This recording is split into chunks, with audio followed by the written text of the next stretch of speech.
Libre à vous. L'émission pour comprendre et agir avec l'April, l'association de promotion et de défense du logiciel libre.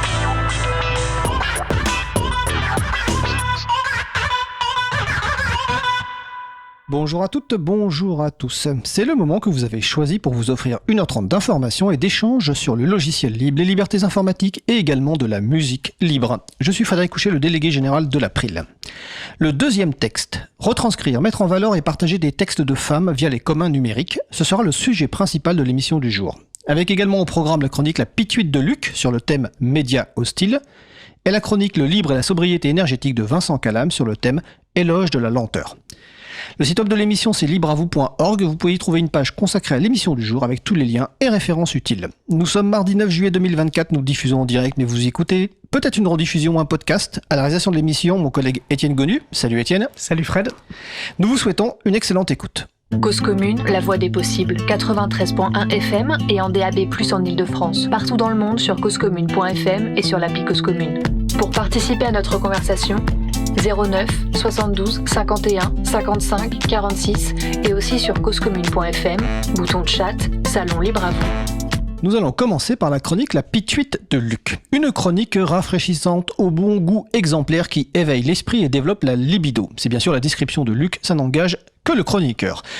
La chronique La Pituite de Luc porte aujourd'hui sur le thème Médias hostiles. Le sujet a été enregistré il y a quelques jours. Je vous propose d'écouter ce sujet et on se retrouve juste après. En France, aller sur Internet se résume pour le plus grand nombre de nos concitoyens à la fréquentation des réseaux sociaux. Je me souviens avec une nostalgie teintée de consternation de l'époque où l'idée que l'Internet/réseau social, le fameux Web 2.0, était considéré comme le nouveau monde. Il s'opposait à un ancien monde des médias totalement dépassés, dont la télévision était le fer de lance. Même du côté de l'Internet libre, il y avait cette conviction qu'un espace inédit de liberté s'ouvrait devant nous. Les consommateurs passifs de médias allaient enfin pouvoir prendre la parole. En anglais, le terme employé est « social media », facile à traduire en médias sociaux. Du point de vue du vocabulaire au moins, cela les range dans la même catégorie que la télé, la radio, les magazines. Ce sont tous des médias. Ça me semble assez juste, un média étant un truc placé entre des gens qui leur permet de communiquer. Selon cette définition, le vrai Internet lui-même reste un média. Les élections actuelles nous démontrent douloureusement une chose, les vieux médias sont loin d'être dépassés. Au régional, les 2 candidats qui ont reçu le plus de votes sont très exactement ceux qui ont eu la meilleure couverture dans les médias de masse. C'est donc dans les vieux médias qu'on fait les meilleures soupes autoritaires. C'est pour cela qu'on le nomme le 4e pouvoir et pour cela qu'il y a 80 ans, un des piliers du programme du Conseil national de la résistance était de mettre les médias à l'abri des puissances industrielles. Le CNR, c'était une bande de gauchias initiée par cette fiotte cosmopolite qu'était le général de Gaulle. Si j'étais Zuckerberg, je prendrais ça comme un camouflet. Malgré ses milliards de dollars et la quantité terrifiante de données personnelles sous son emprise, d'autres milliardaires arrivent à détruire la démocratie mieux que lui et avec une technologie éculée de surcroît. Dire qu'il y a quelques années, il vantait un avenir où son réseau social serait une infrastructure de la société, rien de moins. Aujourd'hui, il se prépare à aller se cacher sous son lit, mais vu sa fortune, le fameux lit est un bunker autosuffisant qu'il fait construire à Hawaï. C'est qu'au final, les services des GAFAM sont des passoires, l'important étant de faire du bénéfice, peu importe que le service se merdifie. Les recherches Google sont vérolées par des sites marchands et des pubs dégueulasses. Meta, le monstre à 3 têtes de Zuckerberg, est quant à lui l'inverse de celui qui gardait l'antre d'Hadès dans la mythologie grecque. Il a distribué les données personnelles à absolument n'importe qui et prospère sur la diffusion tous azimuts de la désinformation et des idées les plus poisseuses. Les médias sociaux se sont dissous dans leur propre inanité, tout absorbé à définir quelle sera la nouvelle façon de générer du profit avec des données personnelles. En conséquence, toutes ces plateformes sont également un terrain de jeu pour les puissances étrangères qui les utilisent pour déstabiliser nos sociétés à leur avantage. Des études révèlent ainsi que l'essentiel de la désinformation émane de très peu de sources. C'est un jeu auquel tout le monde joue. Les services secrets américains ont par exemple fait ça aux Philippines pour décrédibiliser le vaccin chinois du Covid. Ils n'ont bien entendu pas pu le faire directement en Chine ou en Russie, car dans ces pays, les médias sociaux sont strictement contrôlés et largement isolés des influences extérieures. Il est évident là-bas que les médias sont des sujets stratégiques, des outils de pouvoir, des armes. Chez nous, cette dimension a été gommée des esprits, occultée des débats qui se tiennent au sein des médias eux-mêmes. Les médias plus traditionnels sont désormais concentrés entre un nombre de mains réduit par des gens qui, eux, n'ont pas perdu de vue la nature de ce qu'ils se sont payés. Et l'Internet libre dans tout ça, ce n'est manifestement pas lui qui va sauver la démocratie. Sa voix est noyée dans le chaos des rouleaux compresseurs médiatiques. Ce ne sont certainement pas les solutions de chiffrement ou les médias sociaux alternatifs confidentiels qui vont nous sauver la mise. Dans un système autoritaire, avoir quelque chose à cacher ou fréquenter les mauvais sites, c'est se coller une cible sur le front. L'Internet devait révolutionner le monde, la télé vient de prouver qu'elle reste la reine du royaume. La reine de cœur qui tranche des têtes.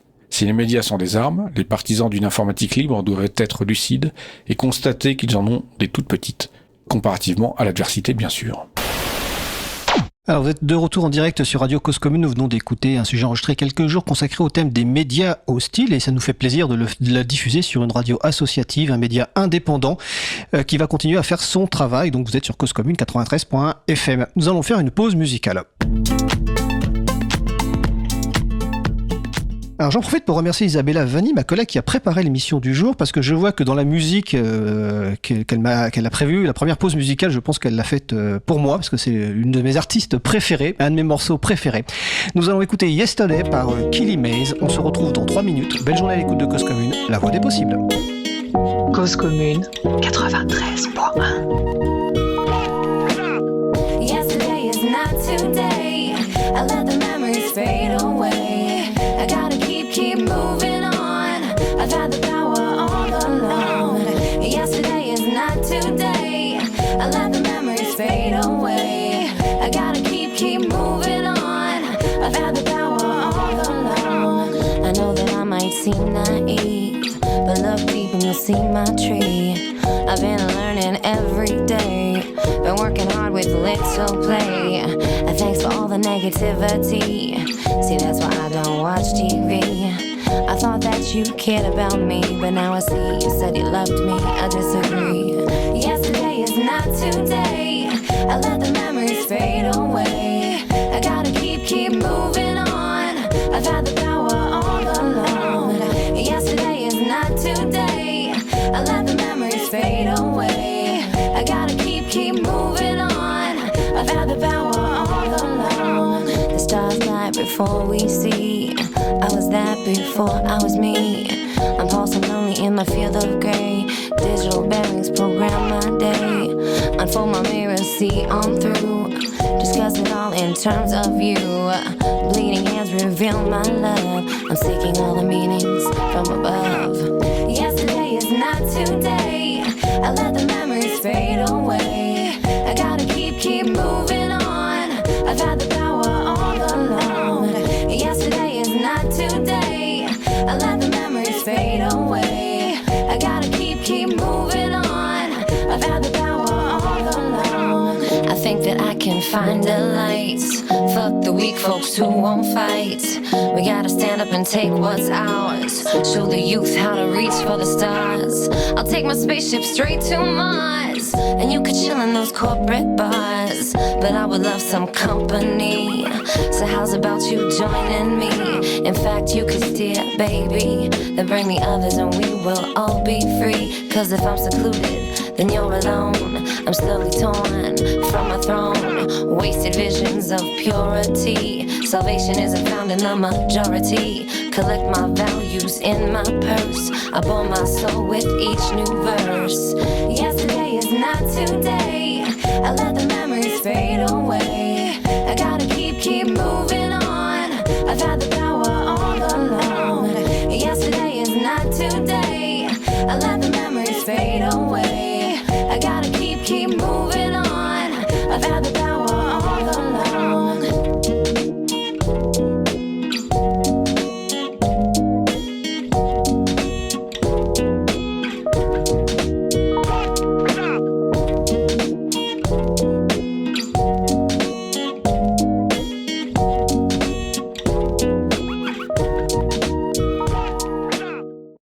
Nous venons d'écouter Yesterday par Killy Maze, disponible sous licence libre Creative Commons, partage dans les mêmes conditions. Retrouvez toutes les musiques diffusées au cours des émissions sur causecommune.fm et sur libreavou.org. Libre à vous, libre à vous, libre à vous. L'émission de l'April sur les libertés informatiques. Chaque mardi de 15h30 à 17h sur Radio Cause Commune, puis en podcast. Nous allons poursuivre par le sujet principal. Nous allons donc poursuivre par notre sujet principal qui va porter sur le deuxième texte. Retranscrire, mettre en valeur et partager les textes de femmes via les communs numériques. Ce sujet est animé par Laurent Costi, vice-président de l'April, avec nos invités Clara Verdier et Phil. Laurent, je te passe la parole. Merci. La corbeille. Choisis-moi dans les joncs tressés de ta corbeille une poire d'automne ayant un goût d'abeille, et dont le flanc doré, creusé jusqu'à moitié, offre une voûte blanche et d'un grain régulier. Choisis-moi le raisin qu'une poussière voile et qui semble un insecte enroulé dans sa toile. Garde-toi d'oublier le cassis desséché, la pêche qui balance un velours ébréché, et cette prune bleue allongeant sous l'ombrage, son œil d'âne troublé par la brume de l'âge. Jette, si tu m'en crois, ces ramures de buis et ces feuilles de chou, mais laisse sur tes fruits s'entrecroiser la mauve et les pieds d'alouette qu'un liseron retient dans son fil de clochette. C'était un poème intitulé « La corbeille » tiré du recueil « Tandis que la terre tourne » de Cécile Sauvage, édité en 1910 au Mercure de France. Voilà, c'est toujours passionnant de préparer une émission parce qu'on découvre plein d'univers qu'on soupçonne pas, et on va découvrir tout ça avec l'association Le Deuxième Texte aujourd'hui. Donc on accueille, comme l'a dit Frédéric, Phil et Clara qui vont se présenter respectivement. Clara ? Oui, bonjour, merci pour l'invitation. Donc je m'appelle Clara et ça fait 2 ans et demi maintenant que je suis au Deuxième Texte. Pour ma part, je suis arrivée, donc pas tout à fait au début de l'association, mais à un atelier en fait, un peu comme ça. Je cherchais à m'engager pour la cause féministe au départ. J'étais déjà convaincue, mais je ne savais pas exactement comment m'impliquer. Et c'était juste après la sortie du livre, je ne sais pas si vous en avez entendu parler, Le génie lesbien d'Alice Coffin, donc, qui incite notamment à remplir sa librairie, sa bibliothèque de femmes, en fait, d'écrits de femmes, parce qu'on en lit finalement très peu au cours de notre vie. Et du coup, c'est comme ça que j'ai décidé de m'engager dans cette association qui justement met à disposition de tous des textes en libre accès de femmes pour essayer de changer un peu nos représentations. Oui, l'association fait pas que ça, on va en parler pendant 45 minutes à peu près. Phil ? Bonjour, donc moi je m'appelle Phil, je suis dans l'association depuis sa création. Et en fait j'y suis resté parce que d'abord l'équipe elle était chouette et c'est quand même quelque chose de plutôt motivant, que j'étais assez convaincu par l'importance du bénévolat et des communs numériques, des communs en général et des communs numériques en particulier. Et puis que le contexte autour de l'égalité femmes-hommes et du besoin de plus de diversité me touchait. En particulier, on est parti sur un projet qui était de rendre plus accessibles les textes de femmes, indépendamment du milieu dont on venait, des revenus qu'on avait, etc. Et du coup, en particulier, de participer plutôt à l'éducation en France pour permettre d'avoir de nouveaux repères, y compris dès l'enfance. Et donc moi j'avais une formation en informatique, ça m'avait aussi poussé vers les communs numériques, à la recherche publique qui elle aussi m'a poussé vers les communs numériques. Merci Phil. Alors du coup il va falloir nous expliquer un petit peu ce qu'est le Deuxième Texte, l'association Le Deuxième Texte, pourquoi c'est né, comment c'est né. Qui c'est qui veut commencer, Clara ou Phil ? Eh bien Phil est un des fondateurs de l'association, donc peut-être qu'il peut nous raconter l'histoire. On lui laisse l'histoire, merci Clara. Eh bien, en mars 2017, on a un hackathon de 3 jours qui a été organisé à la fois par le ministère de l'égalité femmes-hommes. Alors, un hackathon, peut-être, oui, tu allais peut-être expliquer, excuse-moi. Non, il n'y a pas de souci. Donc, c'était une organisation sur 3 jours avec plein de gens qui se regroupent et qui ont envie de pousser dans un objectif commun, de travailler. Alors, travailler, ça vient initialement, les hackathons, de tout ce qui est informatique.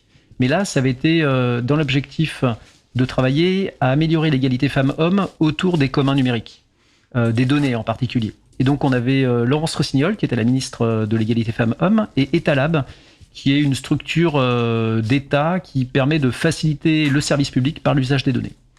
Et donc, ils ont organisé dans un contexte qui était vachement agréable. Pour vous donner une idée et pour faciliter la participation, on avait, pour les jeunes parents, une garderie qui permettait d'initier les jeunes enfants au développement, à la programmation, mais d'une manière un peu ludique. C'était pas Scratch, ça pouvait être beaucoup plus tôt. Et donc Scratch, c'est un langage d'initiation au développement. Oui, avec des briques tout colorées. Exactement, tout ça, ouais. tout à fait. Quelque chose qui facilite. Et donc on avait un cadre qui était vraiment agréable, bienveillant. On avait des coachs qui venaient pour nous aider. Et c'était extrêmement agréable. Le contexte était enrichissant. Bref, C'était super chouette. Et donc, suite à ça, on a travaillé pendant 3 jours. On a pu produire une maquette parce qu'on avait la chance d'avoir des gens qui avaient des compétences vraiment complémentaires, à la fois dans le numérique, dans la communication, dans la recherche et l'utilisation des données, dans tout ce qui est aussi animation de communauté. Et donc, on a remporté un prix. Et suite à ce prix, on s'est dit, c'est vraiment trop dommage de s'arrêter. On va essayer de continuer. Donc, on a créé une association pour pouvoir prolonger cet engagement. D'accord. Et vous vous connaissiez avant, les personnes qui ont créé l'association, ou finalement c'est cette rencontre, ce hackathon en mars 2017 qui a fait que vous avez après poursuivi ensemble sans vous connaître en amont? Alors on avait un noyau dur, on avait 3 personnes qui se connaissaient auparavant, et on a d'autres personnes qui sont venues sur place, qui nous ont rejoints et qui ont permis de compléter les compétences de l'équipe de manière assez intéressante, parce que forcément il y a un biais dans les compétences qu'on avait puisqu'on se connaissait. Et on venait plus ou moins du même milieu. En fait, on venait initialement d'une association qui s'appelait FEU, la Confédération des jeunes chercheurs, qui était une association qui s'intéressait aux jeunes chercheurs, étonnamment. Étonnamment. Donc 6 mois après ce hackathon, en 2017, création de l'association. Clara, du coup, alors quel nom a été choisi pour cette association et pourquoi ce nom ? Alors le nom qui a été gardé en tout cas aujourd'hui, c'est le deuxième texte. Ça fait référence au deuxième sexe, le livre de Simone de Beauvoir qui a été écrit il y a maintenant quelques temps quand même.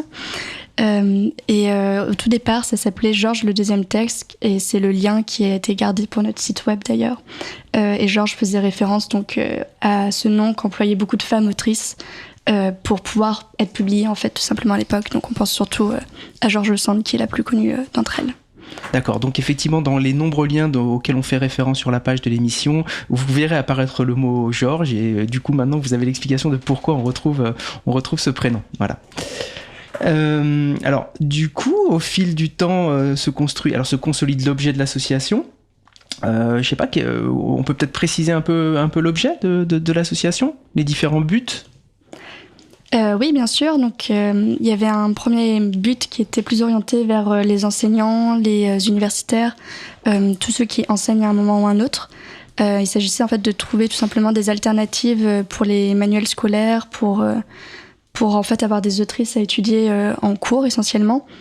Donc, on a notamment créé un portail qui permet de se documenter à ce sujet-là.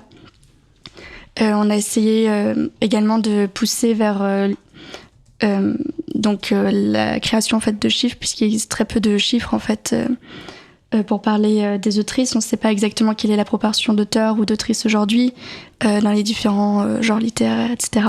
Donc on a essayé également de mettre en lumière tout ça pour poser le constat, pour voir comment on pouvait changer ça aussi. Oui, c'est ça. Essayer d'abord de faire un constat, de voir combien d'auteurs étaient étudiés, d'autrices étaient étudiées, et justement de mettre en évidence ce chiffre-là. Et déjà mettre en évidence ce chiffre-là était une forme de démonstration finalement. D'accord, très bien. Ça venait aussi d'un constat. En fait, il y avait une pétition qui est sortie en 2017. Je ne sais pas si ça va vous parler, mais il y avait 20 000 signatures pour dénoncer l'absence d'autrices en fait au bac littéraire. Donc c'était mené par une enseignante qui s'appelle Françoise Cahen au Val-de-Marne. Et effectivement, c'était ça qui nous avait beaucoup impacté. Et c'est pour ça en fait qu'il y avait aussi des personnes qui s'étaient mobilisées pour ce hackathon. C'est un peu dans cet ordre-là que les choses se sont faites en fait. Très bien. Et du coup, l'usage du mot autrice, il a un peu émergé aussi à ce moment-là. Ça allait avec un peu le processus ou pas du tout Je sais plus exactement quand est-ce que ça a réémergé le mot autrice. En tout cas, c'est un mot dont on n'a pas l'habitude de l'usage aujourd'hui. On a tendance à dire auteur ou auteureux, et c'est ce qui est d'ailleurs recommandé par l'Académie française encore aujourd'hui. Et effectivement, ça correspond à une période, donc en 2017, où il y avait Eliane Viennot, il y avait aussi Aurore Evin, qui est pas mal médiatisée, qui justement avait ressorti des vieux textes pour montrer qu'en fait, autrice, c'est un mot qui a toujours existé en français.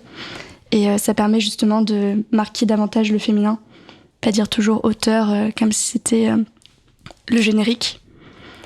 Donc voilà, on a décidé de manière un peu militante, d'une certaine manière, de réutiliser le mot autrice, qui maintenant est d'ailleurs accepté dans le langage aussi d'aujourd'hui, en 2024. D'accord, pour essayer d'être le plus inclusif possible dans l'écriture, et puis effectivement et éviter d'oublier un peu la deuxième partie de l'humanité, quoi. Très bien. Est-ce que Phil, tu as des choses à compléter par rapport à cet objet? Alors, du coup, on va rentrer dans le concret, dans le dur, finalement. Que fait l'association au quotidien, finalement, depuis sa création maintenant, et quelles sont les grandes actions, et puis les choses dont vous pouvez être fiers, et le cumul aussi de ces actions-là dans le temps, le retour. Maintenant, vous pouvez commencer à avoir aussi un retour par rapport à ce que vous avez lancé il y a maintenant 6-7 ans maintenant, c'est ça? Donc voilà, on vous écoute. Alors il y a un blog, si j'ai bien compris, où vous concentrez pas mal d'informations. Vas-y, oui, Phil. tout à fait. En fait, on a commencé par faire un blog en même temps en fait que ce portail pour essayer de trouver des autrices. On a fait un blog où on a recensé toutes les informations qu'on trouvait dans notre état des lieux. Donc on a commencé par rassembler des informations sur quelles sont les autrices qui sont disponibles sur le site de la Bibliothèque nationale de France, par exemple, ou dans Wikidata, qui est un site qui est associé à Wikipédia, en fait, qui permet de faire base de données derrière, en fait, et de recenser tous les chiffres, les dates de naissance, etc. etc. Et donc, on a commencé à publier ces statistiques, entre autres avec les statistiques institutionnelles. Combien on avait de textes au niveau des manuels scolaires, combien on avait de textes de femmes, combien on avait d'autrices qui étaient étudiées dans les textes des concours, des diplômes, etc. Et puis, du coup, on s'est attaqué aussi à des choses plus légères, mais qui montrent aussi le sexisme dans la société. C'était la présence des femmes dans les biopics, donc les films qui sont inspirés par des femmes de lettres, entre autres.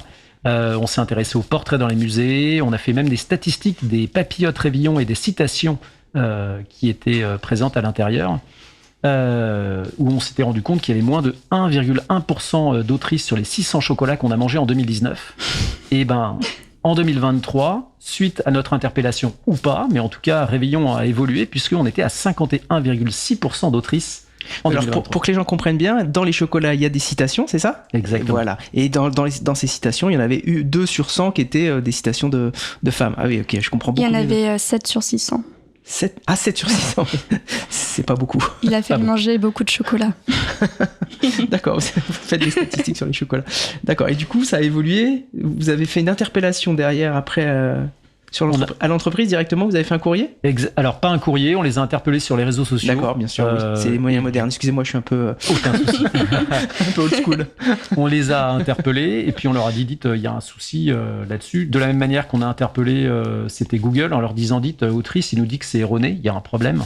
Donc on a interpellé des gens. Alors excuse-moi, autrice c'est erroné, c'est-à-dire on avait sur des gens qui utilisaient Google. Ouais. Eh bien on avait le mot autrice était souligné de rouge en disant il y a une erreur. D'accord, ok, très bien. Donc on a essayé d'interpeller des éléments qui participaient au monde en masse, on va dire. Donc c'est-à-dire des sites très utilisés.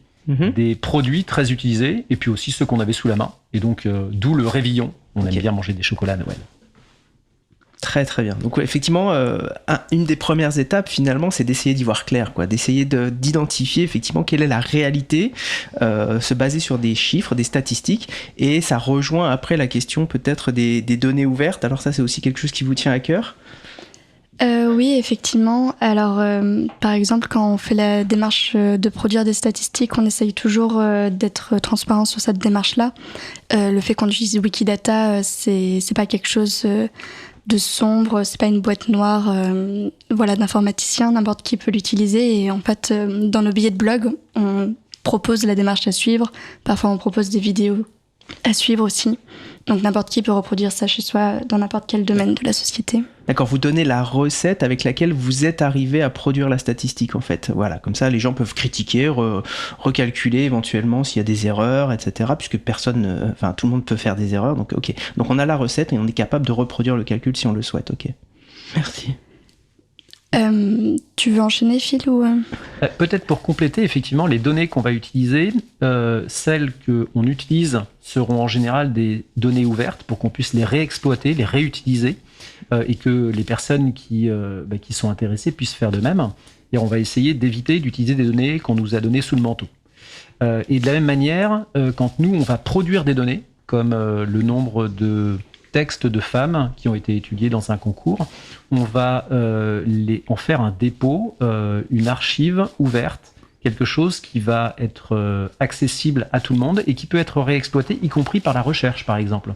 Donc, c'est une matière première qui est ouverte, réutilisable et qui va pouvoir être derrière. Et vous redéposez ça où alors du coup ? Alors, on va avoir, entre autres, on va avoir un dépôt sur data.gouv.fr qui est en fait sur un site de l'État, un endroit qui est dédié à pouvoir rendre accessible, on va dire, des données ouvertes. Mais on va aussi avoir des données sur Wikidata, sur Wikisource, on en reparlera un petit peu plus tard. Très bien, ok. Alors du coup, je me permets une petite aparté. C'est vrai que la question des données ouvertes, de l'open data, de data.gouv montre que l'État se soucie, se questionne par rapport à ça. Donc c'est plutôt intéressant. Ça fait plusieurs années que l'État se pose des questions et essaye de contribuer un peu à cette ouverture des données. Et après, moi je fais aussi référence à un texte de Christophe Masuti qui a été référencé dans la dernière revue de presse de l'April. Voilà, il y a une tendance à se dire c'est important les communs et les datas. Et il faut aussi faire attention à ne pas assécher les communs numériques, ce qui écrit un peu Christophe Masuti, quoi. Il y a une volonté de l'État de contribuer, mais parfois c'est un peu maladroit parce que ça vient assécher, ça oublie tout ce qu'il y a derrière les gens qui contribuent, et ça oublie de nourrir aussi tout l'écosystème initial. Bon, je vous renverrai, j'essaierai de penser à mettre ça, je l'ai pas encore mis dans la page de l'émission, mais ce texte-là est intéressant parce que justement ça apporte un regard un peu objectif sur comment l'État approche la question de l'open data. Ils ont bien compris que c'était important et parfois ils sont un peu maladroits sur l'approche. C'était une petite parenthèse, excusez-moi, mais du coup, quand j'avais lu votre préparation d'émission, je me suis dit que c'était intéressant de faire ce lien avec le texte que Christophe Masuti, quelqu'un de Framasoft, enfin une personne de Framasoft avait produit récemment. Alors, on a parlé du blog que l'émission, enfin que le deuxième texte a produit. C'est finalement la première action qui a permis de communiquer un peu sur toutes les actions qui étaient mises en œuvre. Est-ce que sur le blog vous avez encore des choses à dire, ou est-ce que vous voulez évoquer peut-être les actions suivantes On peut peut-être enchaîner effectivement, puisqu'on n'a pas seulement un blog, on a aussi un moteur de recherche donc qui aide à trouver des autrices. Comme on l'a dit, on a essayé de faire des stats et après on a voulu les rendre accessibles, donc notamment sur les manuels scolaires. Par exemple, il faut savoir qu'au brevet, il y a actuellement, jusqu'en 2017, il y avait 22% de femmes enseignées pour 88% d'hommes, et plus on monte dans les classes supérieures, plus ce chiffre diminue, ce qui n'est pas forcément intuitif, puisqu'on tombe par exemple au bac à 9%, donc une personne sur 10 seulement. Et pour l'agrégation, c'est à peu près pareil, 8% de femmes enseignées. L'idée, c'était d'avoir un moteur de recherche intuitif, facile à utiliser, où on puisse trouver une alternative aux auteurs qui étaient proposés dans les manuels scolaires ou par rapport à une thématique scolaire. C'était plutôt quelque chose qu'on mettait au regard toujours par rapport avec un homme. Et c'est quelque chose qu'on a fait évoluer par la suite, puisqu'on voulait que les femmes ne soient pas toujours reliées à des hommes, en fait, qu'elles puissent aussi exister en tant qu'autrices, en fait, à part entière, qui ont parfois leur propre mouvement. Sans dire c'est la femme de un tel, c'est ça, hein. C'est systématiquement l'associer au travail d'un homme, ou c'est ça. Pour les surréalistes, on va toujours parler d'André Breton et on va jamais parler des femmes autour, donc c'est bien aussi parfois de dire qu'elles ne sont pas là que par rapport aux hommes qui existent déjà dans le mouvement. Donc on a décidé de faire quelque chose plutôt par rapport à qui est contemporain de qui. Et donc c'est comme ça que fonctionne le moteur de recherche aujourd'hui. Et donc une fois que vous arrivez ensuite sur cette page, on vous propose du contenu pédagogique et associé pour vous aider à enrichir vos cours, puisque malheureusement c'est aussi difficile de trouver des informations parfois sur le sujet. Donc ça peut renvoyer vers divers sites. Donc on parlait de la BNF tout à l'heure ou de Wikidata. C'est principalement ça. Voilà. Alors j'ai été voir le moteur de recherche d'autrice, et finalement l'exemple qui est donné avant qu'on ne puisse saisir quelque chose, c'est Pierre de Ronsard qui est mentionné. C'est volontaire ? Philo, je t'embête là. Historiquement, non, tout à fait. Mais comme le disait Clara, historiquement, on est parti sur des figures d'alter ego. Donc on s'est dit, je suis prof de français, j'ai l'habitude d'étudier Ronsard, j'ai l'habitude d'étudier Verlaine, j'ai l'habitude etc. Et du coup, je voudrais trouver des alternatives. Pas forcément parce que je suis convaincu, mais ça peut être tout bêtement parce que j'en ai marre d'utiliser les mêmes auteurs. Et donc, l'idée, c'était de proposer par défaut, effectivement, on a commencé par un auteur qui semblait beaucoup étudié, et on s'est dit, qui est-ce qu'on pourrait trouver d'autre ? À l'époque, en fait, les programmes ont évolué, mais il y avait des notions qui souvent étaient liées aux mêmes époques. Typiquement, on avait, pendant le siècle des Lumières, des notions qui ont été beaucoup étudiées par les auteurs et les autrices de l'époque. Et donc, on s'est dit, on va essayer de trouver des personnes qui vivaient à la même époque. D'où le terme d'alter ego. Mais en fait, l'idée, c'est pas forcément la femme d'eux, ça peut être tout bêtement, on aimerait avoir Olympe de Gouges, par exemple, quand on parle de liberté. Connu, choc, mais efficace. Ok, donc c'est moi qui n'avais pas compris la logique du moteur de recherche. En fait, tout simplement, c'est pas une erreur du deuxième texte, de l'association du deuxième texte. Vas-y, je t'en prie, Fred, tu voulais intervenir ? Non, j'ai juste relayé la question et la réponse donc de Clara, parce que Marie-Odile, donc sur le salon web, vous pouvez nous rejoindre sur causecommune.fm, bouton chat et salon libre. Vous demandez en fait la formation de Clara. Donc Clara a répondu sur le salon, donc je vais lui demander de répondre aussi à la radio. Oui, c'est bien en direct. Oui, du coup, j'ai fait comme formation un master de sociologie en fait et de statistiques, donc d'où le goût pour les statistiques. Ah oui, effectivement, c'était important de préciser. Ça y est, je comprends mieux là. Je fais encore des statistiques dans mon métier aujourd'hui et pour la sociologie, c'est peut-être ça qui m'a aussi beaucoup sensibilisée aux thématiques d'égalité de genre ou ce genre de choses. Très bien, merci. Cette précision était importante. Par rapport au moteur de recherche, est-ce qu'il y a encore des choses à éclairer ? Moi, ce que je voudrais peut-être dire, c'est que du coup, voilà, on produit des chiffres, on donne quelque chose, un outil utile à tous pour rechercher donc, des autrices. Et après, ce qu'on essaye de faire, c'est de rendre ces autrices visibles, en fait. Et donc pour ça, on a créé un concours, en fait. C'est ça la troisième grosse activité de notre association en fait. Donc c'est un défi qui s'appelle Je la lis pour faire lire des autrices et leur donner de la visibilité. C'est centré sur les autrices uniquement d'expression française et le but c'est de leur donner de la visibilité de manière créative. Il y a des gens qui créent des podcasts à ce sujet. Donc là il y a Libre à vous, mais ça pourrait être d'autres podcasts. On avait eu un podcast sur les femmes de la commune par exemple, fait par des collégiens et collégiennes. On a des gens qui vont également créer des interviews fictives par exemple ou qui vont créer un compte Instagram pour parler des influenceuses d'antan. Donc c'est toujours assez intéressant l'imagination de chacun. C'est un concours auquel on peut participer seul ou en groupe et on a 1 an pour essayer de parler d'une autrice de son choix, qu'elle soit du XXe siècle ou beaucoup plus ancienne. Puisqu'on a des autrices comme Marie de France qui datent plutôt de la période médiévale. La seule condition aussi, c'est que l'autrice doit être décédée depuis plus de 70 ans, puisqu'il faut qu'elle soit dans le domaine public. Très bien, d'accord. Et le niveau scolaire, du coup, à qui ça s'adresse ? C'est et à quel nombre d'élèves ? Est-ce qu'on peut faire en petit groupe, en grand groupe Eh bien, on peut faire ça seul ou en groupe. On n'a pas mis de limite de personnes pour la taille des groupes, donc c'est vraiment à la discrétion de chacun. Et ensuite, ça s'adresse à tout le monde, en fait, pas forcément que les scolaires. Je crois que les plus jeunes qu'on a eu, c'était des primaires. Sinon, c'est pas mal des collégiens et des licences qu'on a eues. Mais en soi, même les gens qui ne sont plus dans un cursus universitaire peuvent participer. C'est vraiment ouvert à tous et à toutes. D'accord, et on gagne combien ? 40 000 €, j'imagine ? On gagne quand même, de beaux livres. Tout à fait. On gagne des livres déjà, mais aussi de beaux livres, évidemment écrits par des femmes. On va avoir un dictionnaire des autrices, par exemple. On va avoir... Et donc ces gains, ces cadeaux, sont offerts à la classe, par exemple, ou à l'individu, à la personne qui gagne. Ce qui est intéressant aussi à noter, c'est que pour cette édition, on ne laisse pas les gens sauter à l'eau tout seuls.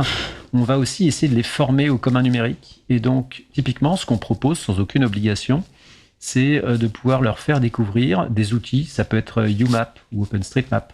Ça peut être les Framapads. Ça peut être Wikipédia, l'encyclopédie bien connue, mais aussi Wikisource, dont on va reparler tout à l'heure, Wikidata. Donc, pas mal d'outils comme ça qui sont en ligne, souvent, et éventuellement, et des outils libres, mais aussi des licences qui sont associées. On pourra en reparler un petit peu tout à l'heure. On parle beaucoup aussi, dans les communs numériques, des licences Creative Commons, qui sont donc des licences plutôt qui permettent de redistribuer plus facilement les données les réexploiter, donc des licences libres en particulier. Donc on entendra souvent parler des licences Creative Commons avec attribution et partage dans les mêmes conditions. Très bien, merci pour cet éclairage.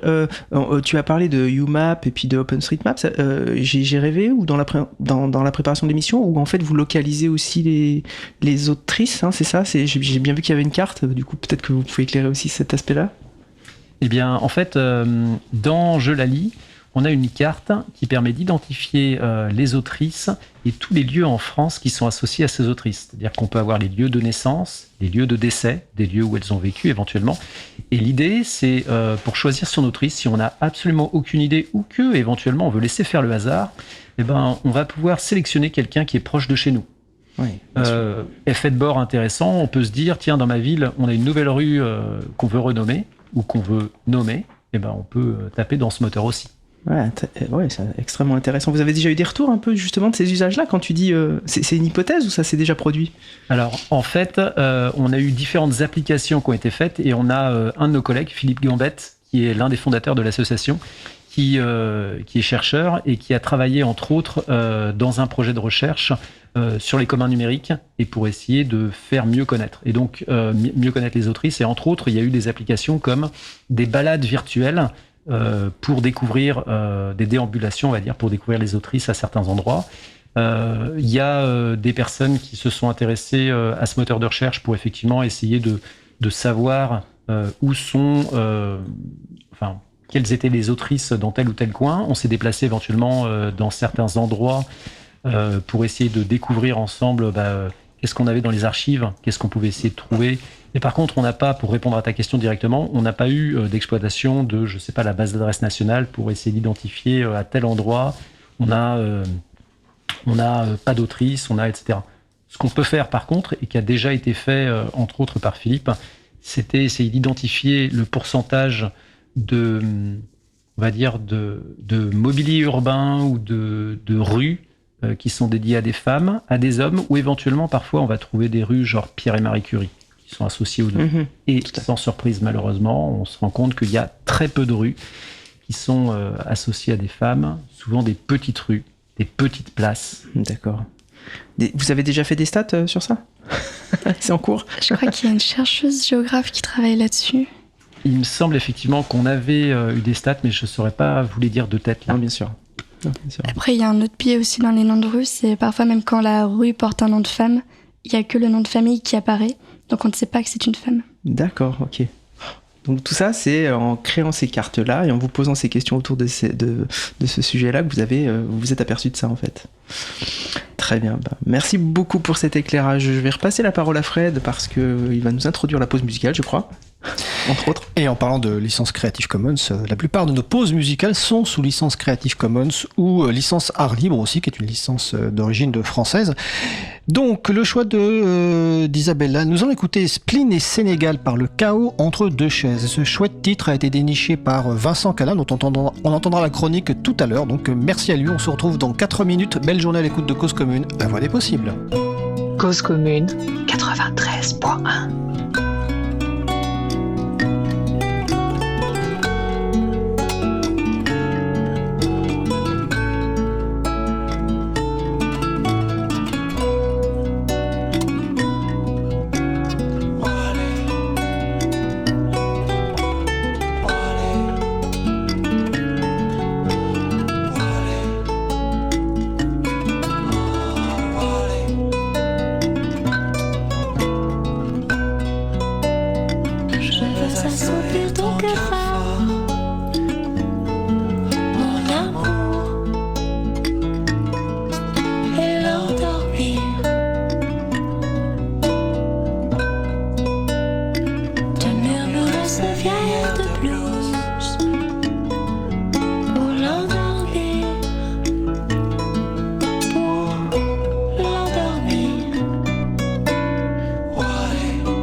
Je dis long solo, le long mélopée.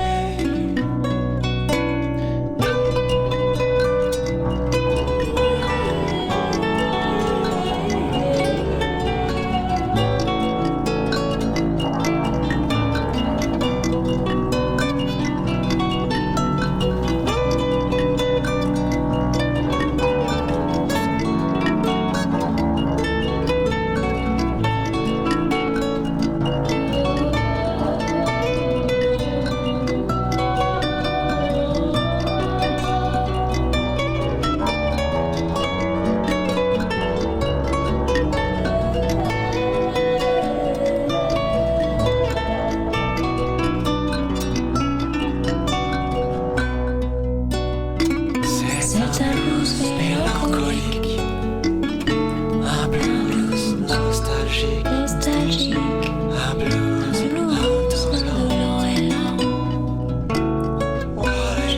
C'est un blues mélancolique, c'est un blues nostalgique, c'est un blues indolent et lent. Et se fier de c'est un blues mélancolique, c'est un blues nostalgique, c'est un blues indolent et lent. Des crépuscules, c'est la savane indolent et lent.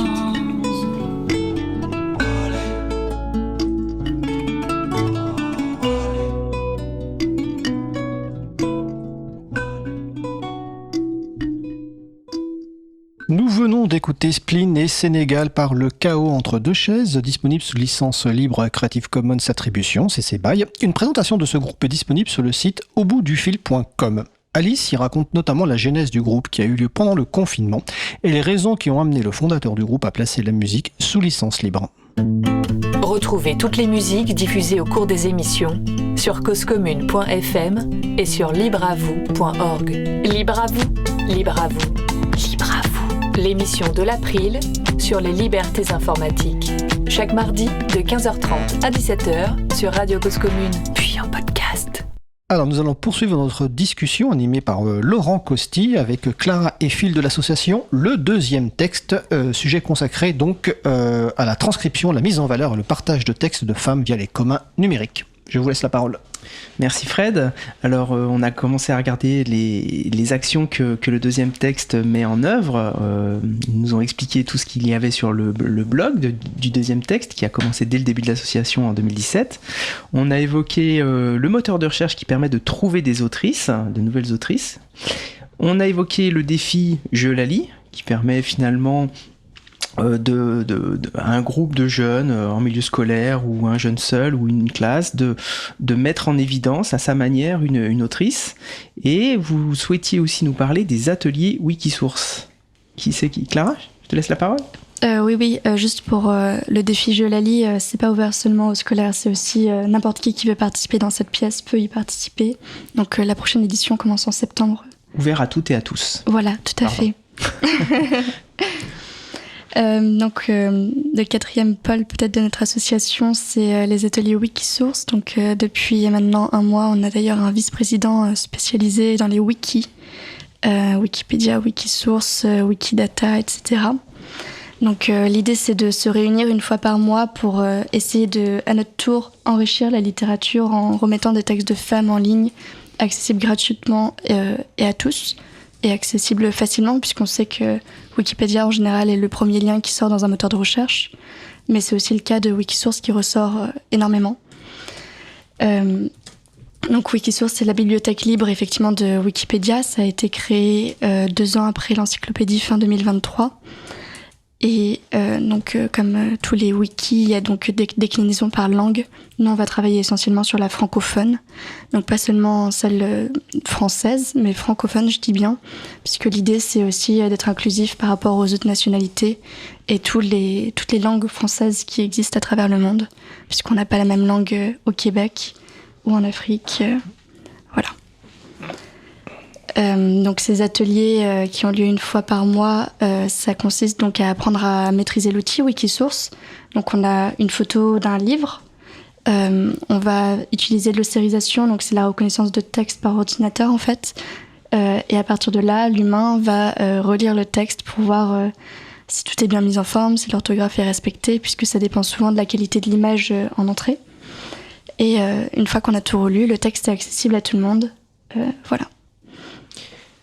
Et par rapport à cette reconnaissance de caractère, bon, moi j'en ai fait de manière très très amateur sur des tout petits textes avec des logiciels libres. Vous utilisez quoi comme type de logiciel ? Vous avez réussi à en trouver des performants côté libre ? Comment ça fonctionne ? Ou on reste pour l'instant sur des outils éprouvés et privateurs ? Alors en fait... Ah, je crois que tu n'as pas de micro. Ouais, en fait, il y a une OCR, c'est-à-dire une reconnaissance de caractère, qui est disponible directement à l'intérieur de Wikisource. On a un petit bouton pour ça, d'accord, qui permet de choisir.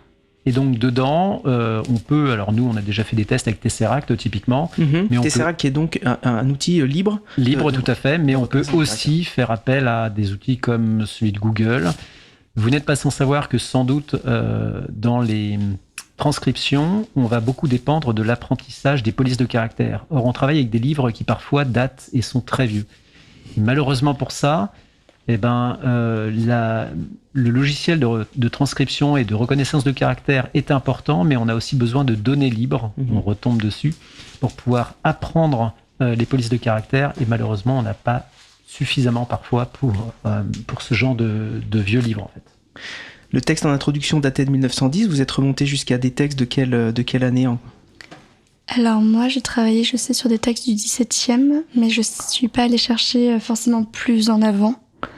Ouais, 17e déjà, ça devient, ne serait-ce que par rapport au langage, j'imagine que c'est quand même beaucoup plus compliqué à appréhender. Ouais. Oui, on est obligé souvent de vérifier l'orthographe des mots, puisqu'à l'époque le français était un peu plus mouvement qu'aujourd'hui avec l'Académie française.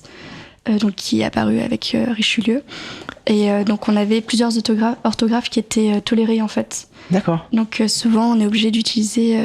alors comment s'appelle ce site Le CNRTL, je pense. Le CNRTL, c'est ça. Donc vous tapez votre mot et on vous propose les différentes orthographes qui ont existé à travers les siècles et ce qu'elles signifient. Peut-être pour décrire, parce que c'est un acronyme assez abscon, on a en fait c'est un dictionnaire qui est abondé par, je crois bien que c'est le CNRS, le Centre National de Recherche Scientifique. Et l'idée, en fait, c'est de pouvoir décrire à partir de plein de dictionnaires qui ont existé ou qui existent, d'accord, des dictionnaires de référence, de pouvoir décrire les différentes orthographes qui ont existé. Les différents orthographes, les différents sens, j'imagine aussi. Aussi, ouais, évidemment. Ouais. Et parfois, on tombe sur des termes lors d'une transcription où on va se dire... il y a une erreur. Et donc, dans ce cas-là, dans la transcription, non seulement on essaye que ça ait du sens, mais on va aussi faire la mise en page.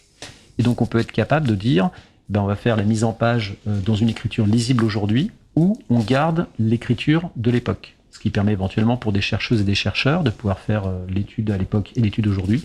Et donc, dans ces cas-là, ça va être extrêmement utile de pouvoir, comme disait Clara... En général, ce qu'on essaye de faire, c'est de garder l'orthographe d'époque, mais par contre de moderniser la mise en forme. Donc par exemple, on avait tendance peut-être à l'époque à plus coller les points d'exclamation aux mots à la fin des phrases, comme ça se fait un peu en anglais aujourd'hui. De toute façon, Fred n'aime pas du tout les points d'exclamation. Donc Non, c'est Robert De Niro qui n'aime pas ça. On mettra la référence dans la page consacrée à l'émission pour que les gens comprennent. Pardon. Donc là, on va remettre de force un espace dans ces cas-là. Et aussi, par contre, si on tombe sur une orthographe, par exemple le mot « enfant », si vous tombez sur des textes du 17e, justement, vous n'avez pas le « t » à la fin. Donc n'essayez pas de le rajouter. Voilà. Et par contre, on peut effectivement corriger les textes, parce que les vieux textes sont parfois... c'était pas le même type d'édition. Parfois, il y avait peut-être moins de relecture. Donc on retrouve des vraies fautes, par contre, dans les éditions. Et dans ce cas-là, on a des petites balises pour dire, voilà, on a corrigé, voilà ce qu'il y avait dans le texte initialement, et voilà ce que nous, on vous met actuellement. D'accord. Ouais, c'est un travail de recherche qui est passionnant, effectivement, de pouvoir comparer... Respect, ouais. Effectivement, et ça doit, j'imagine, prendre quand même pas mal de temps. Est-ce que vous avez un peu... vous faites des stats, donc vous savez combien de temps vous avez besoin pour traduire une page du XVIIe siècle ou Plus de temps que pour celle d'une 20e, c'est sûr. Ça, c'est sûr. Ça dépend après aussi de la mise en page. Quand vous avez des petites pages avec, 20 lignes à relire ou des textes très denses sur des grandes pages, là, il faut forcément un peu plus de temps. Et vous avez déjà traduit des textes manuscrits qui étaient manuscrits au départ ou là, c'est compliqué ça? C'est plus rare. Je sais qu'on a une personne dans l'association qui actuellement s'intéresse aux procès de sorcières qui sont essentiellement manuscrits. Ah oui. Donc disons que c'est le projet un peu de savoir comment elle va les relire. Mais ça arrive ponctuellement par contre d'avoir des petites parties manuscrites sur des textes quand vous avez une dédicace en début de livre par exemple, ou des petits commentaires. Et là, effectivement, on peut choisir un peu la typo pour essayer d'imiter le côté manuscrit. Et en général, on essaye de les retranscrire. Mais c'est pas... on se retrouve pas à faire vraiment ça sur des très vieux textes, puisque on fait pas de paléographie, vous savez, c'est cet art de lire tout ce qui est les vieilles écritures, par exemple médiévales. Donc là, souvent, vous avez des lettres vraiment très stylisées. On a l'impression que c'est un M ou un P, alors que ça n'a rien à voir. Donc ça, non, on fait pas. On fait quand même des textes un poil plus récents, on va dire. Oui, de la paléo, tu appelles ça comment La paléographie. La paléographie, oui. J'avais assisté à une conférence sur le arrobase. C'est pareil, l'histoire de l'arrobase, elle est juste incroyable. Et c'est de la paléographie. En général, si vous tombez sur un arrobase, c'est un « et ». C'est un et. Il y avait une question commerciale aussi qui venait des États-Unis. Enfin, c'était extrêmement intéressant. Je vais relayer juste une question d'Étienne sur le salon web. S'il y a eu plusieurs éditions et rééditions dans le temps, on imagine qu'il peut y avoir des différences. Vous choisissez laquelle dans ce cas? Quelle édition? C'est une très bonne question. C'est un choix. Étienne pose de très bonnes questions. C'est pour ça qu'on l'a mis à la régie.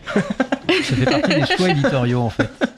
Ça fait partie des choix éditoriaux et du coup, selon la qualité de l'œuvre, il y a plusieurs critères qui peuvent rentrer en compte. Ça peut être la qualité de l'œuvre, ça peut être le contenu de l'œuvre. Si on sait que telle édition est plus complète, corrigée, ça peut être l'intérêt historique aussi.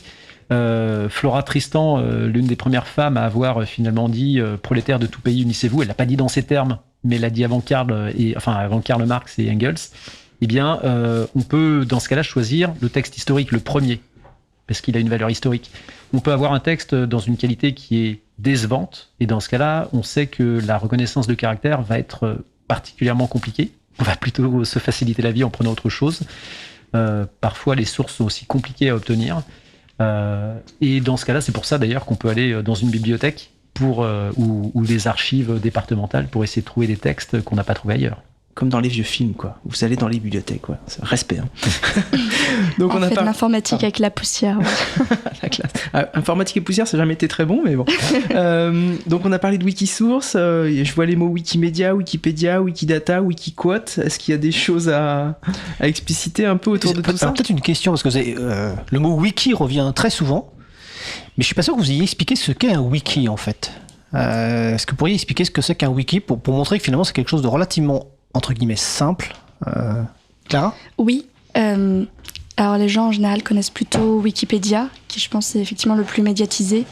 Le principe de wiki, c'est d'avoir un espace collaboratif où on peut publier à plusieurs.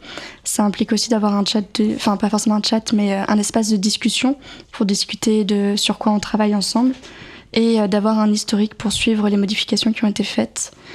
Donc effectivement Wikipédia, le plus connu, c'est une encyclopédie collaborative qui fonctionne comme ça. Wikisource, c'est une bibliothèque collaborative où on relie à plusieurs des livres pour les mettre accessibles sur la bibliothèque.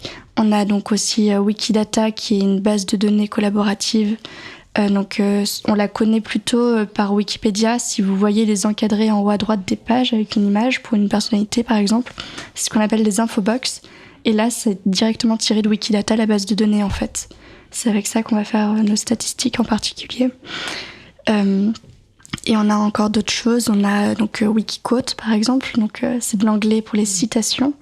Donc, quand on trouve des citations d'autrices qui ont été réutilisées, qui justifient d'une certaine notoriété, on va pouvoir là aussi mettre des citations en ligne qui pourront être réutilisées à leur tour. Ah, j'ai une petite question, tu viens de prononcer le mot notoriété. Comment je vais pas venir sur le sujet auquel pense Phil exactement, mais en fait, comment est défini le terme notoriété dans ce cas-là, en fait, des femmes autrices? En fait, comment c'est défini notoriété? Est-ce qu'il y a une définition, quelque chose? Alors, je pense que tu évoques plutôt la notoriété au sein de Wikipédia, parce que... Oui, au sein de Wikipédia, oui. Tout à fait. Juste peut-être un aparté sur Wikisource. Donc Wikisource, ça date de 2003, c'est vraiment ancien. Et du coup, on n'a pas forcément les mêmes règles qui s'appliquent sur chacun des projets frères. Donc Wikiquote, Wikidata, Wikipédia, Wikisource, c'est pas forcément les mêmes règles. En fait, c'est en général pas les mêmes règles. Et typiquement, si demain, sur Wikisource, on a un texte très intéressant, on n'a pas besoin de s'intéresser à la notoriété de la personne. Ok. Il faut que ce soit libre de droit. Pour revenir aux notions de notoriété, donc là, on fait référence à Wikipédia.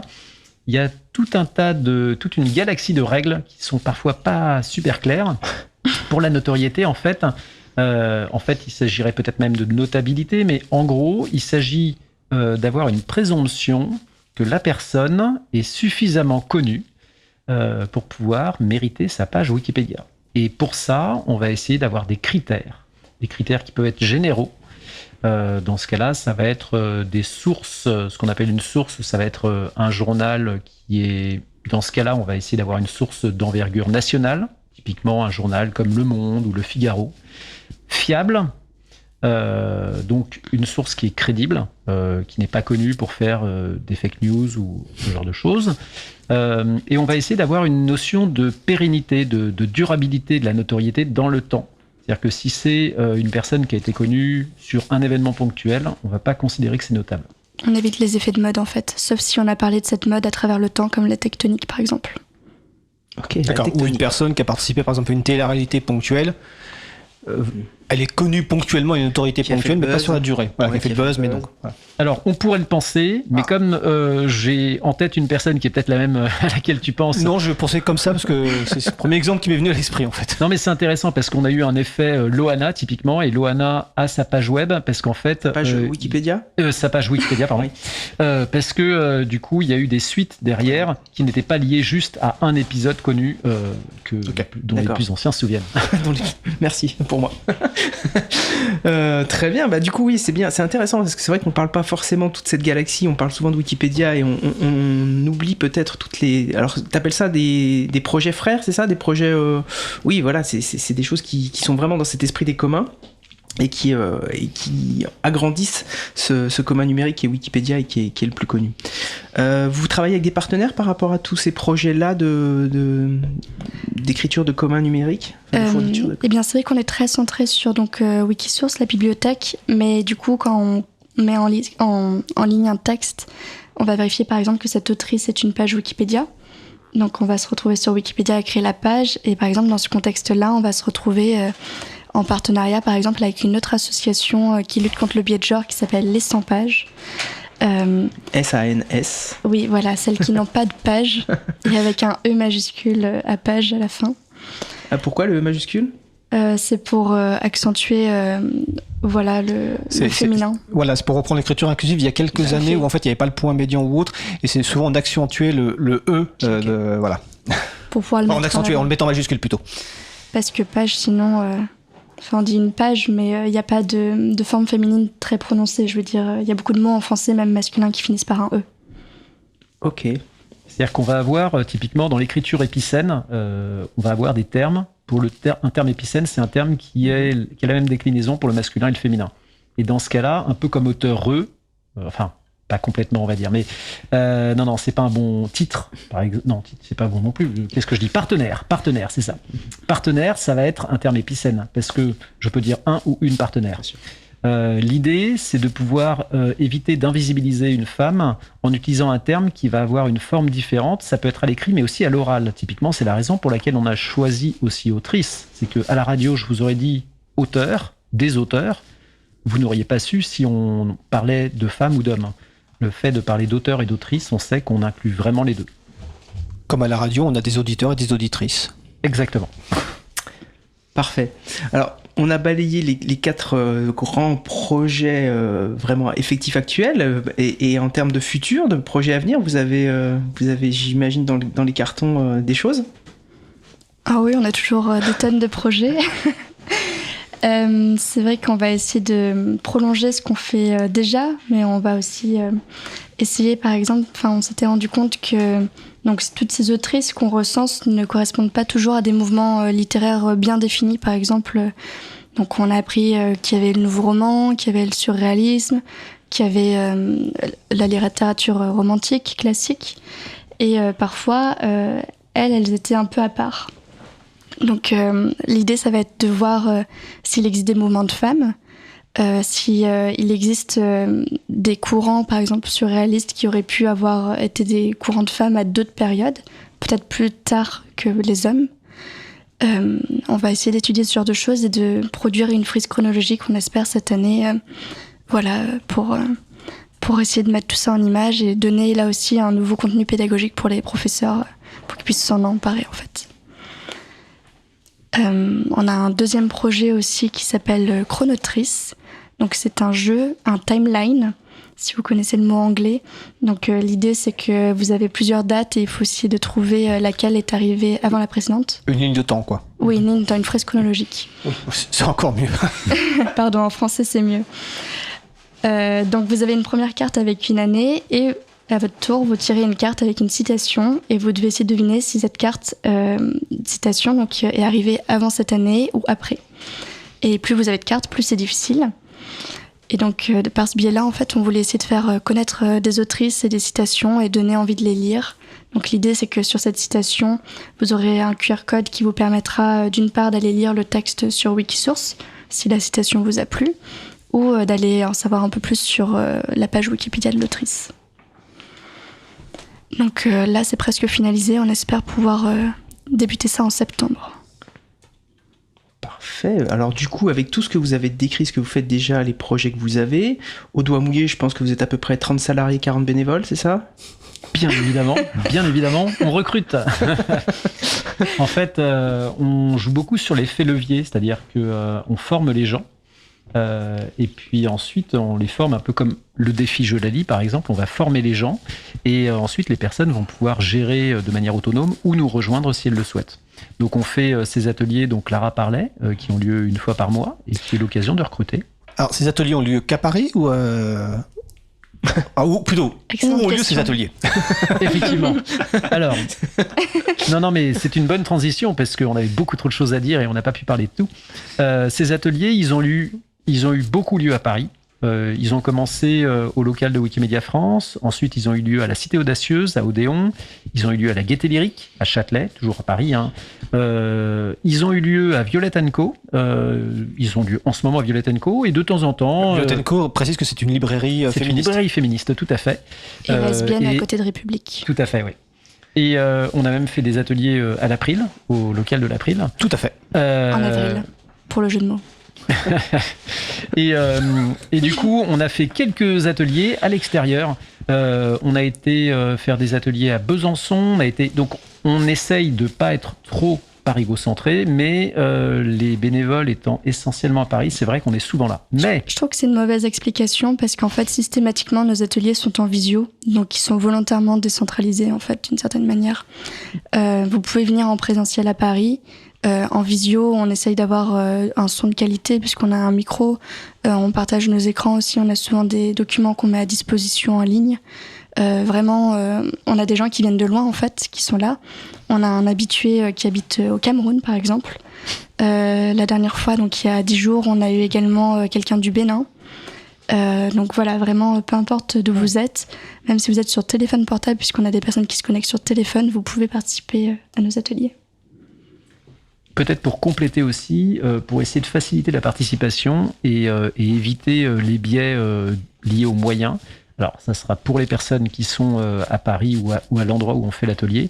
On met à disposition aussi des ordinateurs qui ont été réinstallés, donc des ordinateurs de seconde main, environnement oblige, réinstallés sous GNU Linux, sous le système d'exploitation, un système d'exploitation libre évidemment, pour permettre de contribuer, même si on n'a pas d'ordinateur.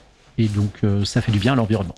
Oui, parce que les ordinateurs, c'est un coût d'entrée aussi, et le but, c'est vraiment que tout le monde puisse participer. Et parfois aussi, on arrive à faire ça dans des salles équipées d'ordinateurs pour en avoir un peu plus à disposition et pas avoir trop d'ordinateurs aussi à balader. Pour pas laisser les gens les personnes qui nous écoutent dans le doute, il n'y a pas de salariés à l'association. Hein. Non, oui, voilà, malheureusement, nous n'avons pas... laissé planer le truc. Donc c'est vrai qu'on n'a pas du tout répondu à la question du nombre. C'est exact. En fait, on a une centaine de membres qui sont des personnes qui nous soutiennent. Dans les membres actifs et actives, on est plutôt autour d'une dizaine. Non, au bureau, on est autour d'une dizaine, mais aux membres actifs, on est plus... On a une vingtaine, puisqu'il y a une dizaine de personnes qui viennent aux ateliers de manière régulière quand même.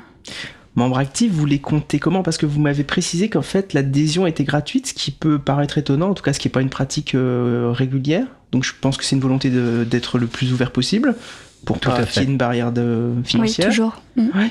Tout à fait. On peut revenir d'ailleurs même au hackathon, on a eu des coachs qui ont essayé de nous convaincre que les profs avaient de l'argent et pouvaient mettre de l'argent. Et notre volonté depuis le début, ça a été vraiment de limiter le nombre de barrières. Donc effectivement, d'où l'adhésion gratuite. Donc les personnes, on va les compter en fonction du fait, comme disait Clara, qu'elles reviennent régulièrement. D'accord. Vous utilisez Beneva Libre ? Pas encore, mais c'est en réflexion. J'essaie de promouvoir... Alors, vu que tu as prononcé Beneva Libre, dis ce que c'est, parce que sinon... Bien sûr. Beneva Libre, c'est un logiciel libre qui facilite la valorisation du bénévolat dans les associations. C'est un logiciel libre et un service gratuit à l'usage pour les associations. C'est pour ça que je me permettais cette question. Surtout que vous aviez un autocollant sur votre dos d'ordinateur. C'est pour ça que je me suis permis la question. On est très sensible au sujet. Effectivement, c'est un sujet qu'on a abordé à notre AG le mois dernier, en juin. Et on l'a pas encore utilisé, mais on va l'utiliser. C'est un peu le projet, ces prochains temps. Et en fait, par contre, là, on écrit des subventions en ce moment, notamment pour pouvoir proposer quelque chose de plus convivial pour les ateliers, avec un peu de nourriture, de boissons, de ce genre de choses. Et dans la subvention, on essaye un peu la manière que Beneva Libre, de calculer en fait le temps et le coût des bénévoles. Alors, je relaye une question de... Je rigole parce que Marie-Lille fait la réponse à la question, donc je vais faire les deux. Étienne qui pose une question: quel est le profil moyen, s'il y en a, des participantes et participants? Et Marie-Lille, pour rigoler, répond des retraités, sachant qu'elle-même est retraitée. Visiblement, vu vos âges, vous n'êtes pas retraité. Donc quel est le profil moyen, s'il y en a, des participantes au deuxième texte? Je crois pas qu'on ait tant de retraités que ça, hein. Je crois qu'on en a, mais je pense pas que ce soit la majorité, effectivement. C'est vrai que normalement, l'associatif, il y a pas mal de personnes retraitées parce qu'elles ont plus de temps libre, on dit. Mais alors, donc finalement, par rapport à beaucoup de projets libristes où il y a beaucoup quand même de vieilles personnes, on va le dire, hein, pas forcément retraitées, et j'inclus Laurent et moi, les cinquantenaires dans la liste. 50 ans, voilà. Voilà. Finalement, vous avez vous êtes beaucoup plus jeune que nous, ça c'est évident. En tout cas, beaucoup, quand même plus jeune que nous. Est-ce que finalement, donc c'est un profil qui est quand même jeune dans les participantes? Je dirais que dans les membres actifs, on est peut-être à une moyenne d'âge de 35, mais je n'ai pas fait de stats sur le sujet encore. Pour le libre, c'est jeune. Après, j'ai pas regardé sur la centaine d'adhérents. Il complète sa question. Il pensait aussi en termes de rapport homme-femme. Majoritairement féminin.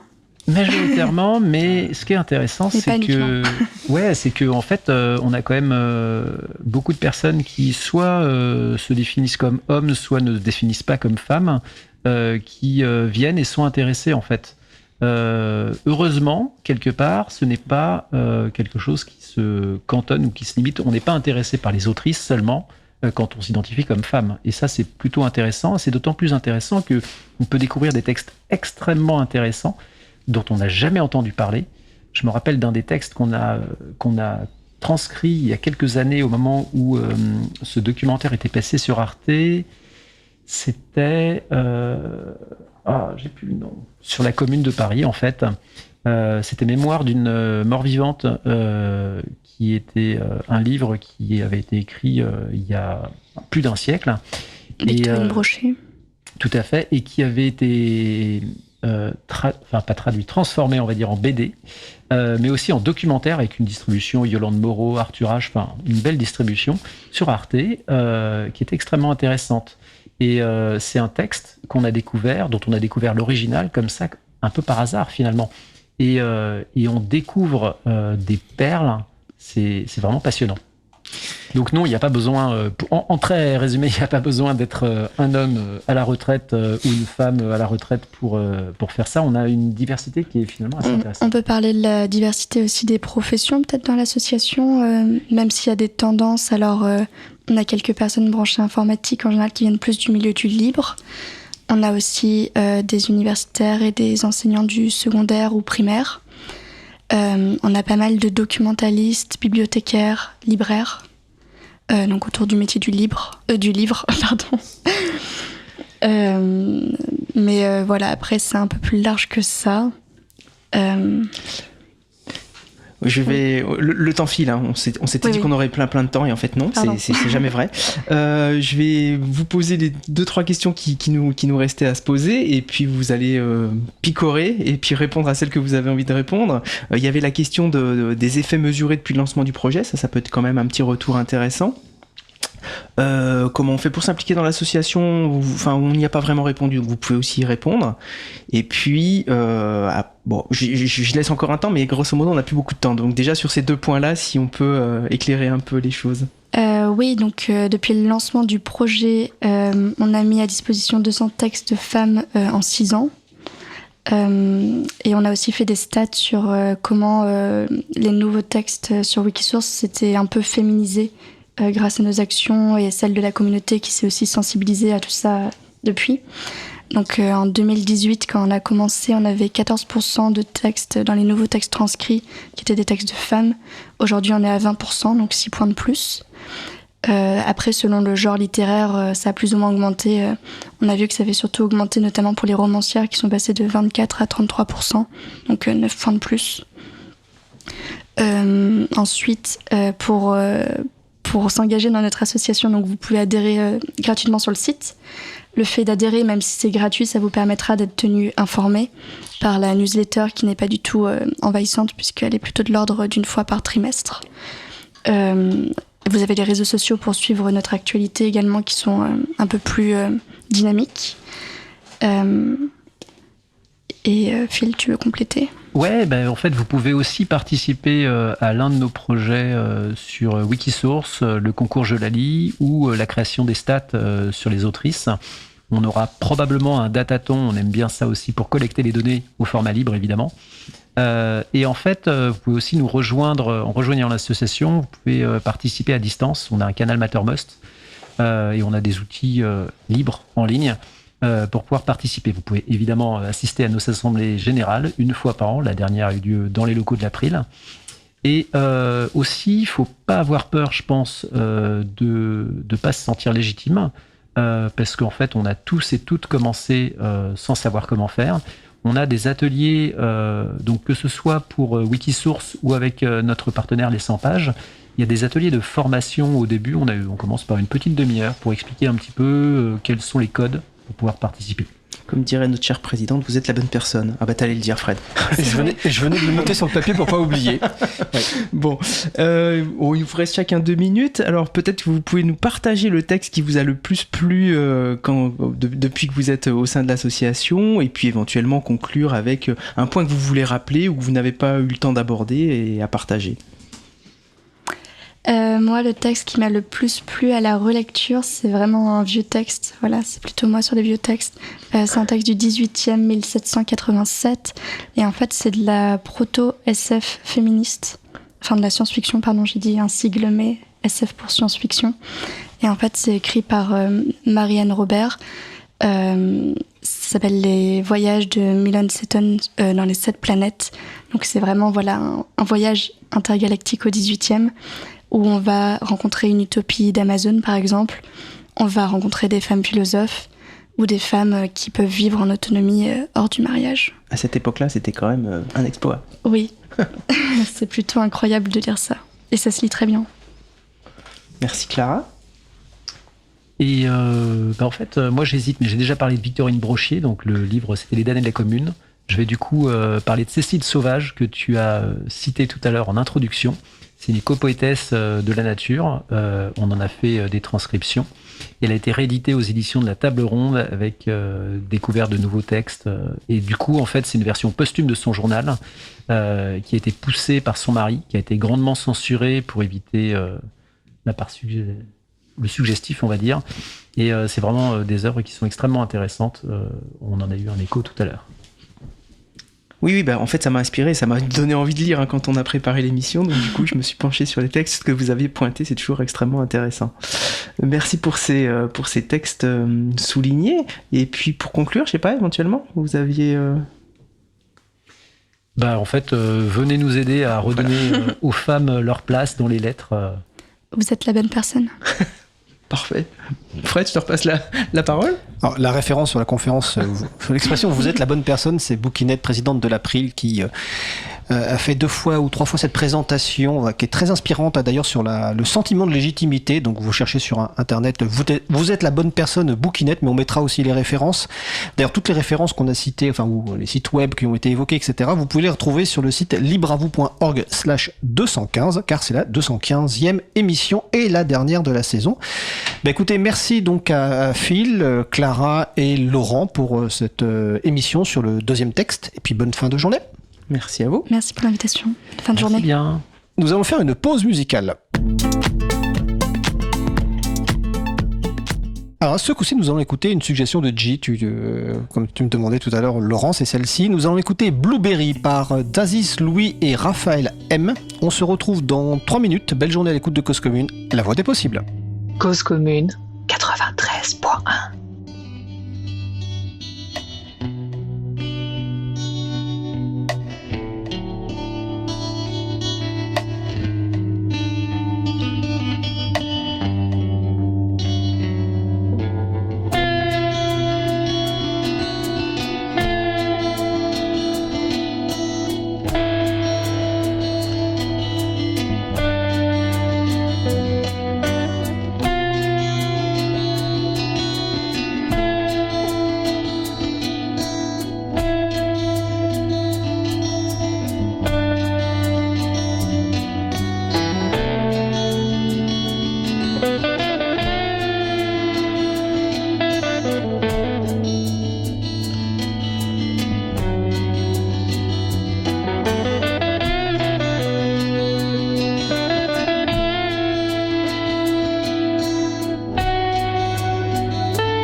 Nous venons d'écouter Blueberry par Dazis Louis et Raphaël M, disponible sous licence libre Creative Commons, partage dans les mêmes conditions, CC by SA.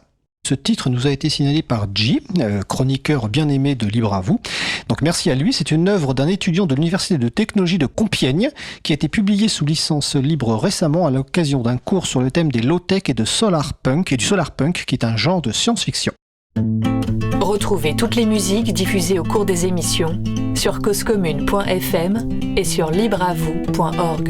Libre à vous, libre à vous, libre à vous. L'émission de l'April sur les libertés informatiques.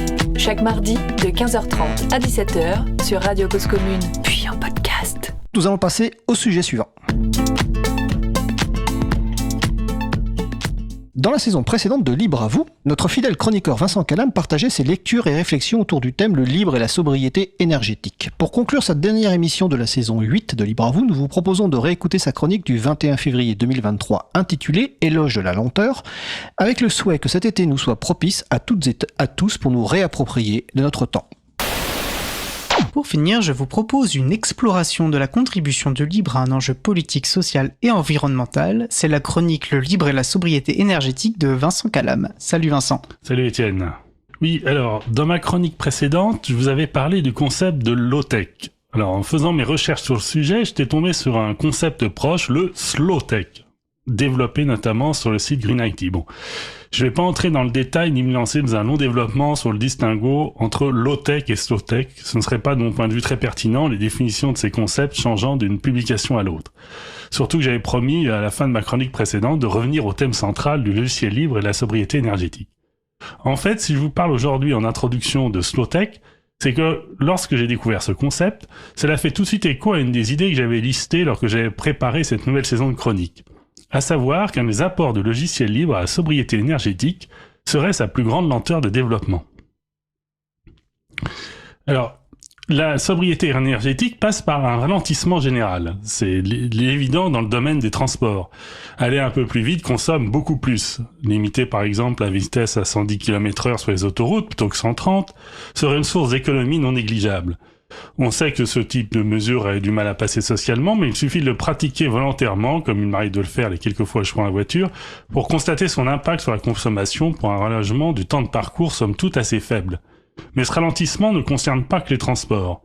Travailler sur la sobriété, c'est aussi lutter contre l'accélération du monde, contre la satisfaction immédiate de ses désirs, contre la tentation de se doter du modèle dernier cri. Bref, c'est prendre son temps, comme le rappelle cette définition que j'ai gagnée dans un ouvrage qui vient de paraître, Sobriété, la vraie mode d'emploi aux éditions Tana. Devenir sobre, c'est d'abord réorganiser sa vie et son temps et redevenir le maître de son horloge. Sa propre horloge, pardon. On est riche de notre temps, ne le gaspillons pas.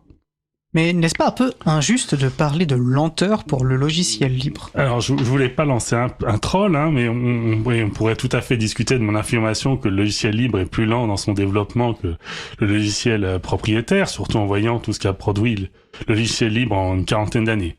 Cependant, il y a un fait objectif. Quand on regarde les moyens mis en œuvre, un logiciel développé par des bénévoles ne peut pas rivaliser avec les millions levés par une start-up. Et même quand le logiciel libre est développé par un éditeur qui a pu mettre en place un modèle économique pour assurer ce développement, cet éditeur atteint rarement la taille des gros éditeurs de logiciels privateurs. Mais l'important, c'est de mettre de côté l'image négative que l'on peut associer au terme lenteur et de voir tout ce qu'il y a de positif si on regarde sous l'angle de la stabilité et de la sécurité. Alors, un ami empaqueteur pour la distribution Debian, à qui on posait récemment la question « À quand la prochaine version ?» a fait cette réponse bien connue dans le monde du libre, ce sera prêt quand ce sera prêt. Rappelons que la distribution GNU Linux Debian est une des plus importants projets communautaires du monde du logiciel libre. Sa philosophie, telle que présentée sur son wiki, j'ai mis la page dans les références, c'est de nous sortir une nouvelle distribution que quand celle-ci est prête, que toute l'infrastructure est en place, et que le nombre d'erreurs critiques est nul.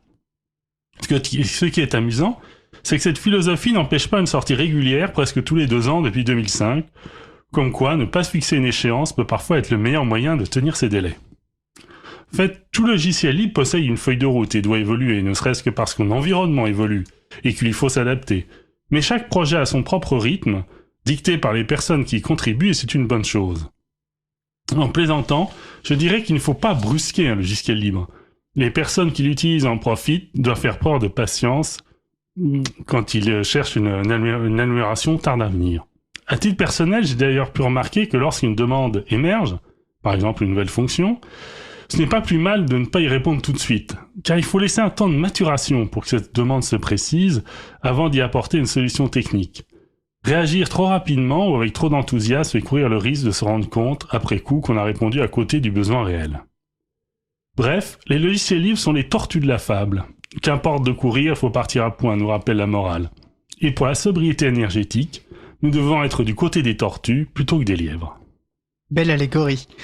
Et je pense aussi que c'est un vrai défi en tant qu'utilisateur et utilisatrice de technologie, qu'elle soit numérique ou pas, que d'accepter de pas être toujours dans la meilleure performance ou plus de vitesse ou plus de nouveautés, et surtout face à toute puissance mise en œuvre pour nous convaincre de toujours plus consommer, que ce nouveau dispositif est vraiment indispensable. Et du coup, comme tu le dis bien, je trouve se réapproprier cette lenteur comme une chose positive, et pas comme une chose de subie, c'est vraiment aussi redonner du pouvoir reprendre pouvoir sur nos usages. Et finalement, ça apparaît comme une nécessité importante. En tout cas, merci Vincent pour cette belle et salutaire éloge à la lenteur. Et au mois prochain ? Oui, au mois prochain. Vous êtes de retour en direct sur Radio Cause Commune. Nous venons d'écouter une rediffusion de la chronique de Vincent Calam du 21 février 2023 sur le thème « Éloge de la lenteur ». Nous approchons de la fin de l'émission. Nous allons terminer par quelques annonces.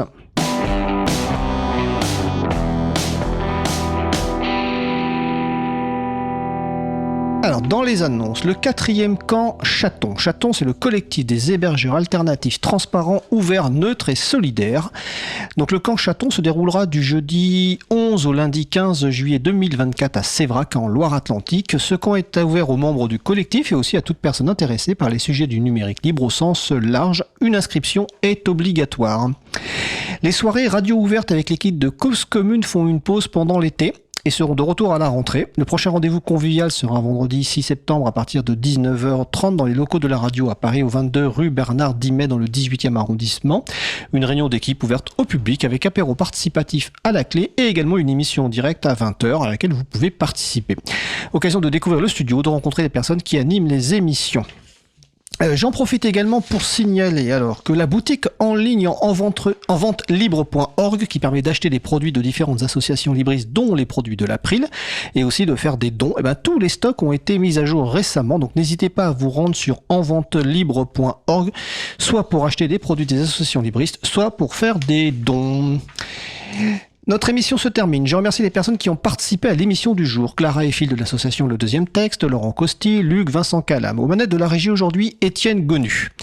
Merci également à toutes les personnes bénévoles impliquées dans l'émission, que ce soit en régie avec Julie Chomard, Élise et Bouquinette. À la post-production des podcasts, Samuel Aubert, Élodie Daniel Girondon, Languin, Julien Haussmann, Olivier Grieco, Quentin Gibaud.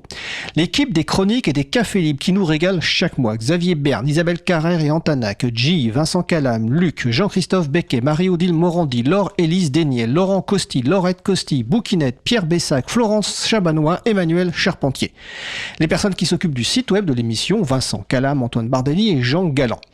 Côté musique, merci à Joseph Garcia pour la recherche de musique libre et pour l'interview d'une artiste qui fait de la musique libre.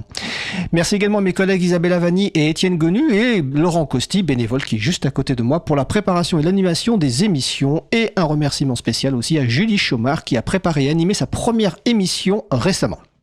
Un grand merci également aux bénévoles de Cause Commune qui font vivre cette merveilleuse aventure qu'est cette radio associative et militante.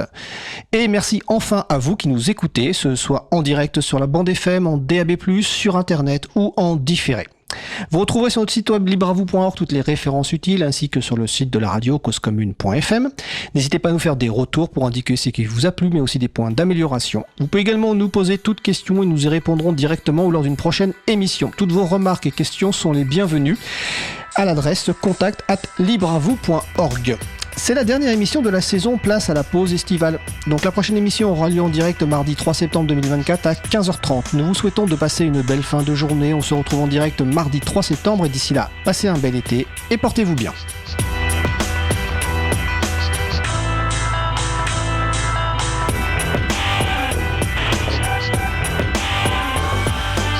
On vous prépare une belle rentrée, avec notamment en septembre 2 parcours libristes, l'un avec la reine des elfes tout simplement, le 3 septembre dans l'émission de rentrée, et l'autre avec Maude Royer. Également au programme 2 nouvelles chroniques par Julie Chomard et Florence Chabanois. On se retrouve à la rentrée.